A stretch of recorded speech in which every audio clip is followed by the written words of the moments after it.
episode of 305 Vox Populi here in the town of Miami Lakes. I'm Mayor Manny Cid, and we have a great guest today. We have former Speaker of the Florida House of Representatives, Jose Oliva. How you doing, Jose? I'm doing great. Thank you for having me. We really appreciate you coming on. I want to thank some of our sponsors, Miami Lakes AutoMall. They're at 16500 Northwest 57th Avenue here in the town of Miami Lakes. Shout out to Fred Senra. Thank you, Fred. I know that their sponsorship kind of made this all happen right off the bat. And the mural, Jose, what do you think about this mural in here? It's spectacular. Really, really cool. Local artist Grisel Gajano. Her phone number is 786-353-8608. Great job, Grisel. But more importantly, Matter Lakes Broadcasting. Shout out to these kids. I mean, this started last year as an idea. We had 7 students talking about it, getting it done. And today, it's an academy at the school with 3 teachers, 3 professors, 90 kids working on this. So really shout out to the Matter Lakes Broadcasting. This is truly a phenomenal platform. So to break the ice, Jose, a lot of folks that are successful. I know you've been successful in the private sector, a lot of hard work. Oliva Cigars, what you're doing now with a Sembrador. But a lot of times people that are successful in the private sector, they shy away from getting involved in the public sector. I go through it now here in the town of Miami Lakes. I always try to tell good, talented, ethical people to get involved. They're like, man, I don't need that. I don't want those problems. So what's your why? Why did you get involved and go from, running for state house to literally being the 3rd most powerful guy in the state of Florida for 2 years, making policy and making that impact? Well, a couple of reasons. So growing up in my house, my parents are Cuban. I was fortunate enough to be born here. But growing up, what I would hear in my house every day was about the trials and tribulations that their friends and their family members were going through in Cuba. When the neighbors would come over and the friends, that's what they spoke about. And then I'd be going to school and I'd be learning about our rights, our inherent rights, and our form of government. And so these became the 2 bookends of my life. So I had these 2 perspectives: what a government can do to people, what it can deprive them of, and how you exist in a free country. And it became very important for me that I, at some point in my life, work to defend that, work to ensure and maintain that tremendous opportunity that I had, that my parents had, being able to come here, that would still be available for others. No, that's really, really powerful. And coming from Hialeah, I know you and I grew up very similar. I grew up right down the street from McDonald's Park. That's literally where I learned how to ride bike. I know you went to HML, but I'll share with you 2 quick stories and how we had to hustle a lot more than a lot of other folks. So when I was in 8th grade in Hareb, we had the opportunity to play varsity sports. So I was playing high school. And I remember we traveled to a school down south. I won't even name the school. And we're playing this game, and the parents from the other side, the students, they were laughing at us, saying, "Hey, look at these kids. These are low lives." The whole game telling us, laughing at us because we were from Hialeah. And I'll never forget getting in the car, going back home, and my mom telling me, "He's like, hey, don't listen to that. You keep rocking. You keep going forward. Don't be ashamed of being a working class. Coming from a working class family." And then fast forward when I became an aide in the legislature. This is probably session 2006. I was having a conversation with some very powerful folks back then, and I'll never forget. I was like, hey, one day I want to get in office. I want to run for state rep or mayor or council. And I had one guy tell me, he's like, no, you can never do it. The way you speak, the way you act, you're highly. And I remember those 2 things. Instead of looking back and saying, oh my God, I'm not gonna. I used it as gas in the tank, right, to keep moving forward. So talk to us and to the kids as to coming from that working class perspective, which is very unique, right? In that hustle, how much more did you have to work, than a lot of other folks that, look, there's nothing wrong with waking up and getting things given to you, but I think the way that we grew up was so valuable and so unique, having that working class perspective. Well, I think that using the word invaluable is the right word, because you cannot make up for later in life the teachings that you learned very early on. So when you start from where we started, what you really do value is the drive. There is no one's coming for you in that regard. You've got to make your way. Also, I think, and this is lost a lot, there's a great deal of values that working class communities instill in their children. And part of the reason is that they're forced to have conversations that they would not otherwise have. So you had that conversation with your mother on the way back because you met with that kind of abuse.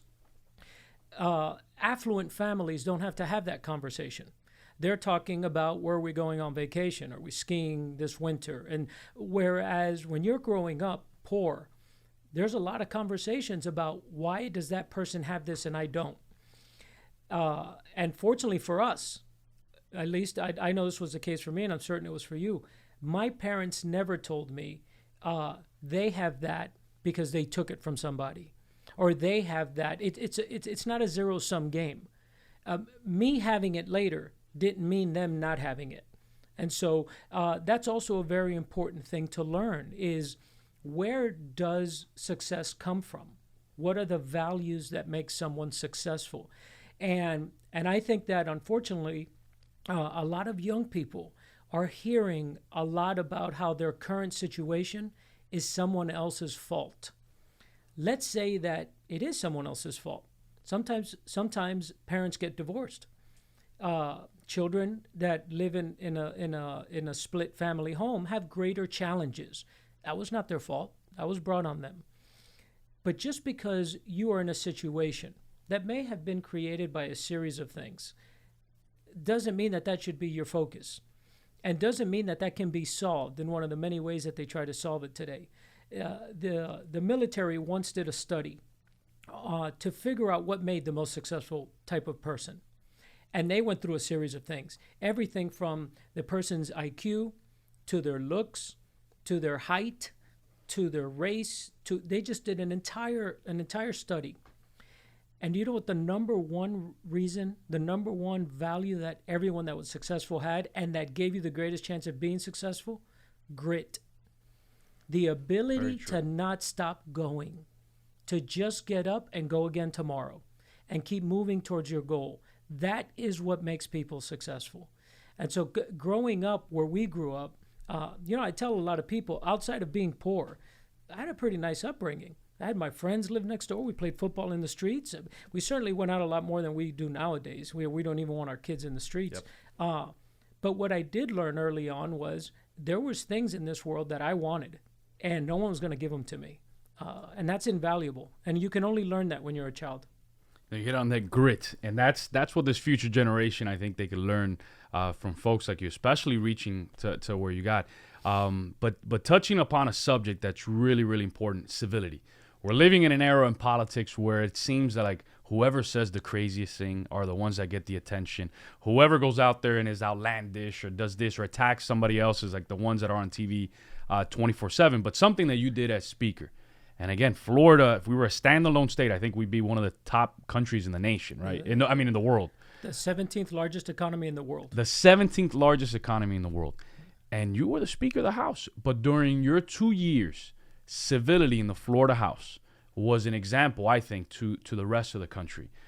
So talk to us about that importance, especially to young kids, where it's okay to have difference of opinions and kind of work that through and understand, hey, Jose has some principles, some philosophical principles that he deeply believes in because of his upbringing. And then this other representative or someone else has a different perspective because they grew up different too. But that's okay. And I think today, some people believe it's not okay, that you got to have those fights and people have to be enemies. So how did you do it? How did you pull that off in your 2 years as Speaker of the House? It's very simply. One, I reject the idea that we are two gangs. We're not gangs.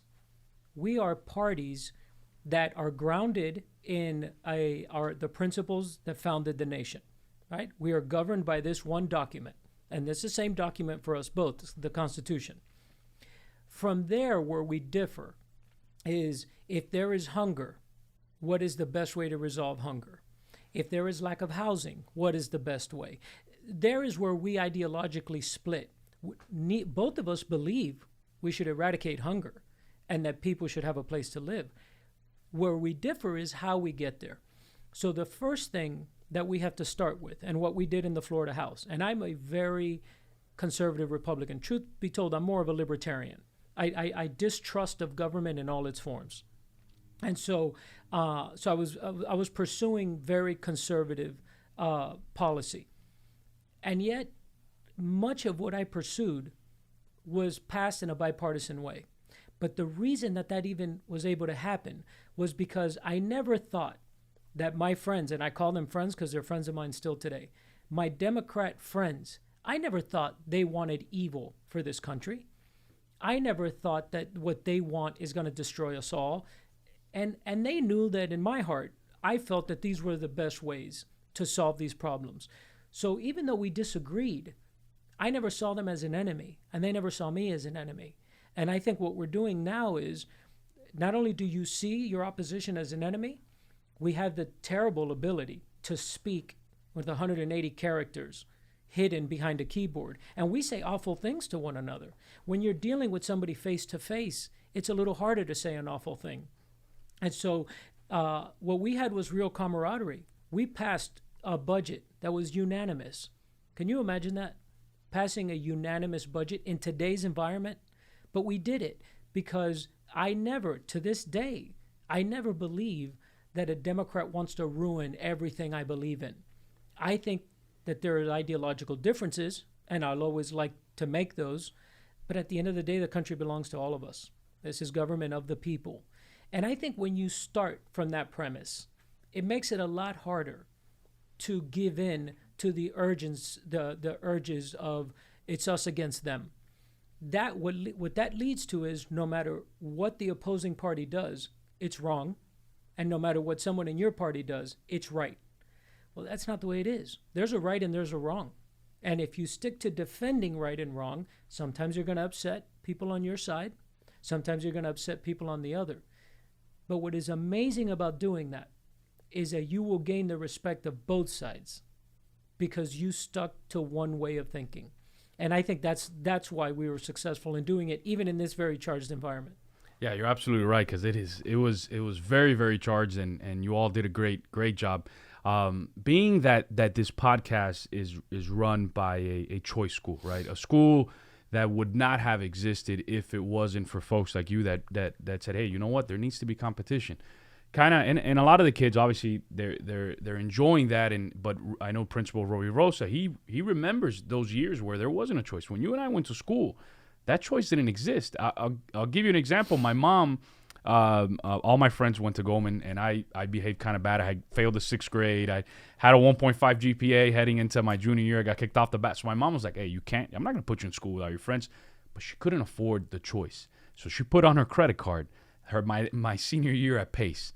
Never forget that. Like, she told me the story. It took her 10 years to pay it off afterwards. But she put it on her credit card because she was like, I want you to be able. Today, you don't have to do that, right? You have those options. You know, there's scholarships. There's the money follows the kid. You can go to a charter school. So talk to us about that battle because there are still people that believe that choice shouldn't exist, which is crazy, right? So about that philosophical battle in Tallahassee and how you're 2 years up there, you all made sure that choice, that future generation, the kids that are broadcasting this today, that they get those same opportunities that future generations are going to have as well.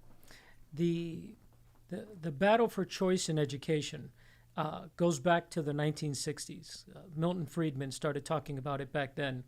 In the state of Florida, it was Jeb Bush that really threw his full weight behind it as governor and started to move it forward. And then the legislatures did it as well. But it all goes down to what most policy issues go down to, and that is who has control.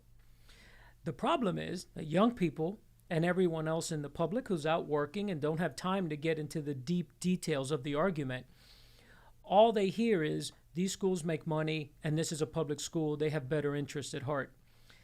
When you put the results next to one another, you start to see that when you allow for choice in education, when your mom had that ability, instead of putting your last year on a credit card and sending you to a school that is publicly funded because she's paying taxes, and she has a choice of where she wants to put you, what is best for you, what you find is that you get better outcomes. Those outcomes, in turn, take traditional public schools and incentivize them to do better because now they're competing for the student. And if they want the students to go to their school, they will have to offer as good a product as this. But in between all of that, there are a lot of forces. There are unions that want to make sure that their structure stays in place. There are certain teachers that like the way that that things are done and the protections they have under a certain system. And unbelievably, it's the least amount of the people, but they make a lot of noise. The great majority of teachers, I went to public school my whole life. I had some wonderful teachers that were giving it their all. But yes, had I had a chance, I would not have gone to Palm Springs Junior High in the middle of the 80s when Miami was on fire. I think there would have been better choices than that. But the truth is, like with a lot of political fights, there are a great deal of good people involved. Great teachers, parents who care, students that just want a good education. And then there are these larger forces that want to keep things as they are, whether it's school boards or or people who have contracts with public schools or unions. But then they'll come out and say it's about the kids, and we're meant to be guilted over that. So that's why it's important, once young people have made their way in life, to give back, get involved. Get involved in your local government, get involved in your state government, get involved, because we need people that can jump in on these debates, really understand what's going on, really bring the facts to bear so that more and more people can benefit. Florida's children today have a better opportunity to learn and to excel than they've ever had in the history of all of Florida, certainly than from when you and I were growing up. And that is as a result of this type of choice. And we should support that and continue to encourage it. There are public schools that are fabulous schools that do great work. What we have to remember is that a charter school is also a public school. It's funded publicly. What it doesn't have is a series of restraints.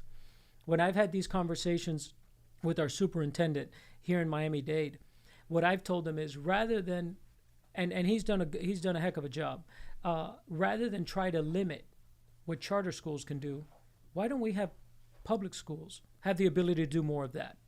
Why don't we bring choice to the entire operation? But charter schools, without a doubt, is what has made the greatest difference in the lives of young people, particularly young people that come from where we came from. No, you got that absolutely right. And everybody should run for public office at least once in their lifetime, even if it's getting... Not everybody. There's some people I wish weren't in there now. That's a good point. There was a great chairman of rules. It was hard as nails, and he'd walk into a room and there'd be a whole bunch of politicians, and he'd say, "It's great to see some of you." That is true. One of the questions the kids wanted me to touch upon with you, what was, looking back at your tenure as speaker in the Florida House, what was the most heated debate or issue that you encountered in a session up in Tallahassee, and how did you navigate through that? Because I think that's one of the lessons, going back to civility, but now putting it to an exact issue. Like, what would be the most heated debate that you had to navigate through? Goodness, there was a good deal of them, but the one that stands out because of the circumstances surrounding it was the Parkland shooting and the legislation that followed. And that's a great example for kids to understand. So as legislators, if you're good at what you do, you're like a doctor or a mechanic. You have to go in and see what's wrong. If you go see your doctor and you tell your doctor, "Doctor, I have this awful cough," he doesn't say, "Just cover your mouth and you won't cough." He or she will say, "Let me do an x-ray." And she might say, "What you need is some anti-inflammatories." What's causing the cough? You don't just stop the cough. You go figure out the root cause of that cough. So as that happened, we had to deal with why was the FBI contacted so many times? Why was this person arrested so many times? 52 times the police went to the house. And why did someone not do something? How did things fall through the cracks the way they did? Why was the officer that was in the school, why did that officer not respond? So it was layer on top of layer on top of layer of ways for us to figure out what could we have done so that this would not have happened. And then you had a group of people that said, simply, if that gun is not available, this would not have happened. There's a lot more to that than just that. And then you have 14 sets of grieving parents and our session was almost over. And so this happened in February of an early session ending. Our session was set to end in March, and we had to, in a 2-week period, contend with all of that. I would say that was the most challenging. But again, to prove that if you're willing to make some sacrifices, and if you're willing to stand on principle but not be a demagogue about it. So I volunteered to run the Parkland bill that year. I was an incoming speaker. By all measures, I could have simply let somebody else run that bill who was maybe termed out, didn't have to deal with it. The conservatives on my side, among which I am, are strong defenders of the Second Amendment. The people on the other side believe strongly that this tragedy happened only because we have these guns. And then we had all the parents in the middle. And I thought that that could really turn into a serious, serious problem that could really boil over. And so I volunteered to run the bill. And the bill did more than I would have liked it to have done. But we had a terrible tragedy. We had to come together. We worked with the parents. But I would say that was the most difficult because we had, you probably remember, we had police officers here in front of my house in Miami Lakes because I was being threatened and my family was being threatened. So I would say the Parkland bill was the most contentious. And by the way, one of the better products. Had bipartisan support, one of the better products that we accomplished while we were there. No, leadership matters, and that's one thing that leadership rises to the top and says, hey, I'm it. I'll take it, because a lot of times people can pass it on. So I didn't know that part of the story, and I think that's powerful for the kids. So 2 parts of our segment that we do. I know Lou always holds one question that they always want to ask that they don't add on here. Lou, what question you got today? I want to ask you a question on our part of the world, and specifically to social media. You, obviously, your reign, if you will, in government, passed through the boom of social media. You know, like you started in the 2000s here in Hialeah, and then obviously in those 20 years, like social media became like this little thing to the side to almost the reality is now social media. So my question is, how do you think things would have been different in your career if social media was a thing? And the second part of that question is, how much of social media do you guys actually pay attention to nowadays in the House of Representatives? It's hard to think about what it could have been like had social media been there at the beginning of my career, because everyone has had to evolve to deal with it. So I can't give you a really good answer. It would be a guess, but I figured I'd have to have evolved somehow. As far as how much attention is paid to it, way too much. Nothing profound. No serious argument can be made in 180 characters. It's not possible. The distance that we have from one another, from having to treat each other cordially, is entirely lost. And so the temperature is way up. Add to that the fact that more and more we're gangs. We're not different ideologies. And what you get is a ramping up of the temperature to the point where you can only be on one side or the other. That's it. And social media, in my opinion, is by far the single most responsible thing for the fact that we are now gangs. That if somebody introduces someone and they say, and you're a Republican, and they say, look, this is a Democrat. Oh, first thing they're like, oh, here we go. Or someone, that's a Republican. Oh, they probably love Trump. Or you make a certain amount of assumptions right away because your entire life is based on these little excerpts. No one reads a paper anymore on a position. They just read what whoever has 1 million followers said. And then people really exploit it because they know in such a crowded field, you have to get loud. And the louder you get, the more attention you get. So you end up making your argument in a loud way when that's not what's best for everyone involved. So I got 2 more things for you as we wrap up. One thing is healthcare, right? So I know that was a priority of yours, and I'll give you an example. When I had left from being an aide in the legislature to going into the private sector, I mean, I went from, my healthcare was covered to paying like $1,600 a month, right, for my kids and my wife, and it's really, really expensive. There's two schools of thought. There are people that believe that government should subsidize everything, and there are folks like you and me that believe that the private sector, the free enterprise, making sure that those shackles of regulations are taken off to provide people better care. So I know you did a lot of things in the legislature to do that, and we're reaping those benefits today. So if you could touch upon that, because healthcare impacts everybody. So that is an enormously complex subject. But I will say this particularly to young people, for them to understand. There are two things that the average person can no longer afford: healthcare and higher education. The reason that that's important to understand is that those are the two areas where, starting back in the 50s, the government got fully involved. And the more the government gets involved in something, the more expensive it becomes. Milton Friedman, a Nobel-winning economist, said, if you think things are expensive now, wait until they're free. There's no such thing as free. And if we allow ourselves to say, well, if we just take it from the rich, if you literally took all the money from the top 1%, took it all, and spread it out, it would last a couple of years and you're back to the same problem.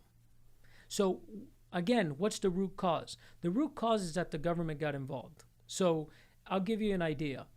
Cosmetic surgery is not covered by insurance. It's not covered by your job, and it's not subsidized by the government. So if someone wants to get a facelift, they want to, I don't know, have a nose job, whatever it is, they have to pay that in cash, which means they got to save up and then they got to pay it. So where a facelift might cost $4,000 or $5,000, that requires a doctor, it requires an operating room, it requires medication and recovery and everything that goes along with an operation.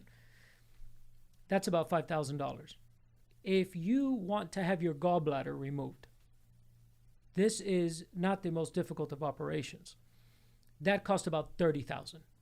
Wow. Why would they both require a doctor and an operating room, but one is being subsidized? Same thing happened to universities. Universities began to get subsidized so everyone could have education, and the price started to rise. And the universities started to become these massive campuses, and it all became about get all the kids in here you possibly can. And nowadays you have universities that have 80,000, 90,000 students. Are they all benefiting from it? And it's because the government got involved. So with healthcare, the government, every time, by the way, with the best of intentions, this is what I mean. Like, I don't think it was some great enemy. It was with the best of intentions. Say, in this area, we can only have one hospital. And so that one hospital will be able to survive with all these residents. Well, because I couldn't open a hospital next to you, we couldn't compete. Your price started to go up and up. You're the only game in town. If you get in an ambulance from right here, if one of us has a heart attack, if it's one of us, I hope it's you, not me. But if one of us has a heart attack, I'm kidding. That's a joke. But if I work out every day, so. But if one of us, and I sell fried food, so it'll probably be me. If one of us has a heart attack, we have to be taken to Palmetto. Palmetto is a good hospital, but what if it's not a good hospital? And so what I tried to do was really get rid of some of those things that government had done in order to make healthcare more efficient, because it was making it worse. No, you're absolutely right. So one segment that the kids added into this is that they kind of flipped the script, and they want you to ask me some questions. So if you got anything for me, the floor is yours. What's the world's fastest land mammal? No, it's a joke. No. It's the cheetah, for crying out It's the cheetah. loud. All right. He's a great guest, man. I appreciate the levity. So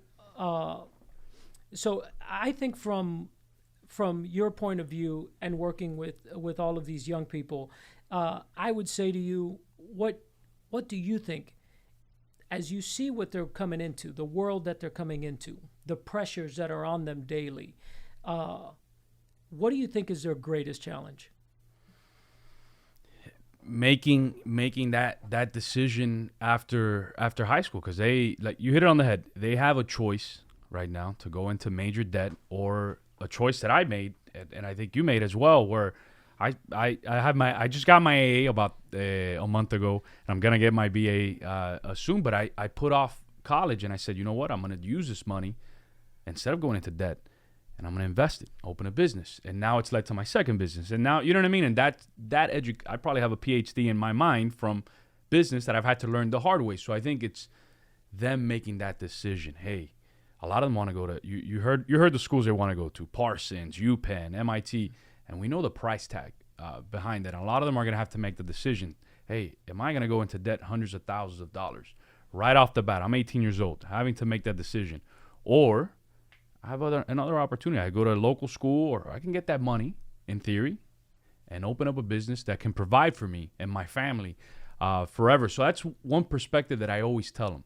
I go, yes, education is a great equalizer in our society. We've seen it happen, but a lot of times there's this belief that, hey, just by getting a degree, you're set for life. And that's not true. Like, I have a great friend of mine that went to school. He's in debt $80,000. He's working in a job that has nothing to do with his career. He didn't need that degree for the job that he's in today.